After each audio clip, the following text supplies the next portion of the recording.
यवतमाळ जिल्ह्यातील नवीन घडामोडी पाहण्यासाठी आजच आमचा MH29 मीडिया या चॅनलला यूट्यूबवर सबस्क्राईब करा आणि बेल आयकॉनला प्रेस करा। MH29 मीडिया, बातमी आपल्या गावाची।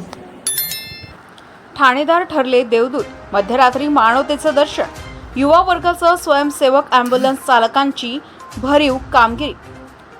शहरात सुरू असलेल्या पंडित प्रदीप मिश्रा यांच्या भव्य शिवपुराण कथेला लाखो भाविकांनी उत्स्फूर्त प्रतिसाद दिलाय।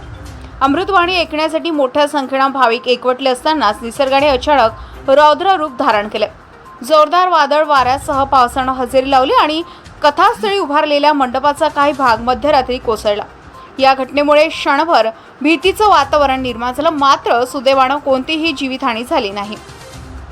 या आपत्कालीन परिस्थितीमध्ये आर्णी पोलीस स्टेशनचे ठाणेदार यांनी तात्काळ घटनास्थळी धाव घेत परिस्थिती नियंत्रणात आणली। त्यांच्या नेतृत्वाखाली पोलीस पथक, स्थानिक युवा वर्ग, स्वयंसेवक आणि शहरातील सर्व ॲम्ब्युलन्स चालकांनी जीवाची पर्वा न करता मदत कार्य सुरू केले। अंधार, वादळी वारा आणि गोंधळाच्या परिस्थितीतही त्यांनी संयम राखत भाविकांना सुरक्षित स्थळी हलवण्याचे मोठे काम केले। भाविकांची संख्या मोठी असल्याने त्यांना सुरक्षित स्थळी हलवणे हे मोठे आव्हान होते। यासाठी महाराष्ट्र राज्य परिवहन महामंडळाकडे बस सेवेची मागणी करण्यात आली, मात्र तात्काळ प्रतिसाद न मिळाल्याने पोलिसांनी पर्यायी व्यवस्था उभी केली। पोलिसांच्या वाहनांसह ट्रॅक्टर व तसेच शहरातील सर्व ॲम्ब्युलन्सच्या मदतीने भाविकांना स्थलांतरित करण्यात आले। या संकट समयी बाबा कमलपोश दर्गा हॉलसह शहरातील विविध मंगल कार्यालय आणि सभागृहांनी आपली दारे उघडून भाविकांना मध्यरात्री निवारा दिला।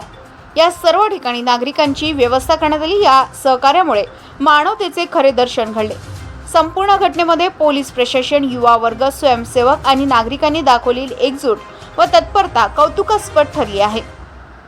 ठाणेदार यांच्या धाडसी व संवेदनशील नेतृत्वामुळे मोठा अनर्थ टळला असून नागरिकांकडून त्याचे देवदूत म्हणून कौतुक केले जाते आहे। सध्या सर्व भाविक सुखरूप असल्याची माहिती असून प्रशासन परिस्थितीवर लक्ष ठेवून आहे। MH29 मीडियासाठी इरफान रजा, प्रशिक मुनेश्वर, आर्णी।